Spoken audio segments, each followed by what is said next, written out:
بسم اللہ الرحمن الرحیم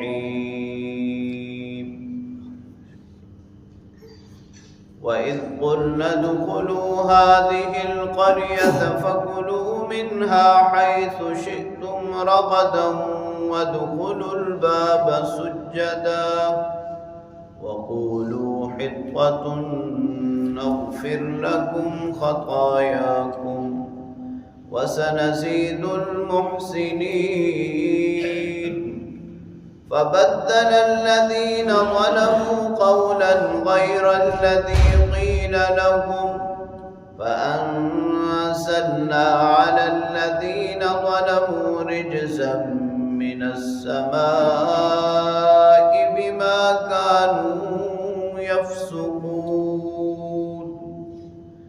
صدق اللہ وصدق رسولہ النبی الکریم۔ سورہ بقرہ کی آیت نمبر 58 اور 59 کی تلاوت آپ نے سماعت کی۔ ترجمہ سماعت فرمائیں۔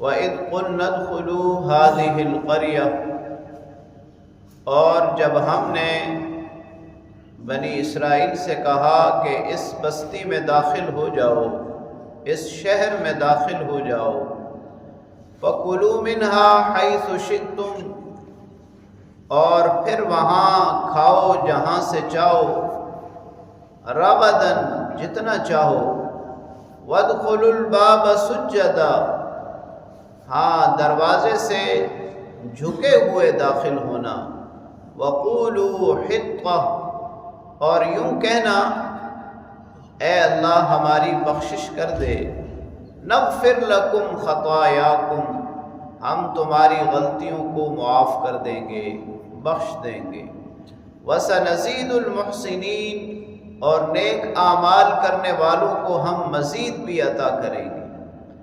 فبدل الذین ظلموا قولا غیر الذی قیل لهم، ظالموں نے بدل دیا اس قول کو جو اللہ تعالی نے کہا تھا دوسرے قول سے۔ فَأَنزَلْنَا عَلَى الَّذِينَ ظَلَمُوا، پھر ہم نے ظالموں پر نازل کیا رِجْزًا مِّنَ السَّمَاءِ، آسمان سے عذاب، بِمَا كَانُوا يَفْسُقُونَ، اس وجہ سے جو وہ نافرمانی کرتے تھے۔ وادی عتیہ میں 40 سال بنی اسرائیل بھٹکتے رہے۔ اللہ تعالیٰ نے وہاں ان کے کھانے پینے کے لیے من و سلوہ اتارا، لیکن کچھ لوگ موسیٰ علیہ السلام کے پاس آئے اور کہنے لگے کہ ہم یہ ایک طرح کا کھانا کھا کھا کر اکتا گئے ہیں، لہذا ہمارے لیے کوئی اور انتظام کر دیجئے۔ پھر اللہ رب العالمین کی طرف سے یہ حکم ہوا کہ تم فلاں شہر میں فلاں بستی میں چلے جاؤ، وہاں دنیا کی ہر چیز موجود ہوگی، جیسے چاہو گے جتنا چاہو گے کھا پی لینا، لیکن داخل ہوتے ہوئے اکڑ کر اور تکبر سے داخل مت ہونا، بلکہ جھک کر داخل ہونا۔ اور دوسری بات، تمہاری زبانوں پر یہ بات ہونی چاہیے کہ یا اللہ ہمیں بخش دے، ہماری غلطیوں کو، ہماری خطاؤں کو معاف کر دے، تو ہم تمہاری غلطیوں کو، تمہاری خطاؤں کو معاف کر دیں گے اور نیک اعمال کرنے والوں کو مزید اعلیٰ اور بہترین بدلہ بھی عطا کریں گے۔ لیکن انہوں نے اپنی طبیعت کے موافق حسب عادت یہاں بھی استہزاء اور مذاق والا معاملہ کیا۔ ایک تو خوب اکڑ کر داخل ہوئے، جھکتے ہوئے داخل نہ ہوئے، اور دوسرے لفظ حطہ جس کا معنی بخشش ہے، یہ لفظ زبان پر جاری کرنے کا حکم ہوا تھا، اس کے بجائے انہوں نے حنطہ کہا۔ حنطہ گندم کو کہتے ہیں۔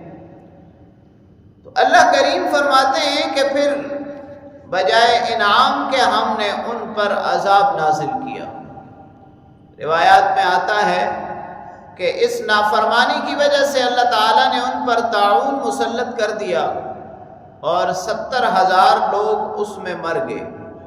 اللہ کریم نے یہ فرمایا کہ یہ جو عذاب تھا یہ تمہاری نافرمانیوں کی وجہ سے تھا۔ اگر تم ہمارے حکم کے مطابق جھک کر داخل ہوتے اور تمہاری زبانوں پر معافی، استغفار اور بخشش کے الفاظ ہوتے تو پھر تمہارے اوپر انعامات کی بارش ہوتی۔ اللہ کریم سے دعا ہے اللہ تعالیٰ کلام پاک کو پڑھنے، سمجھنے اور اس پر عمل کرنے کی توفیق نصیب فرمائے۔